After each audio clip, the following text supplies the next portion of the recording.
Welcome to all-in-one idea exchange. Create bootable USB drives the easy way. Rufus. It is a free software you can download from this website. The link is in my description box. You can check it.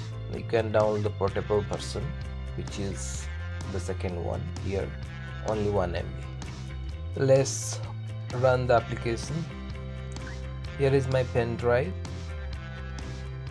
and you need to select the ISO file, which is here,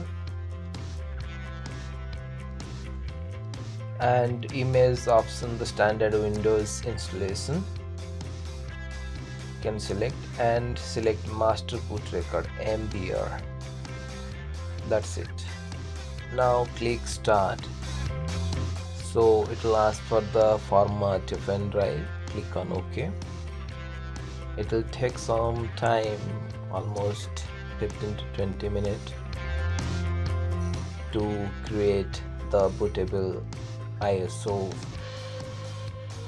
in a pen drive, Windows 10.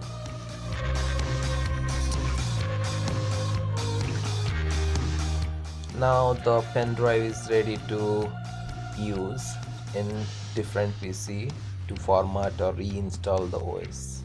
That's all. You can try using this software. If you like it, give a thumbs up to my video and comment and subscribe please. Thanks for watching.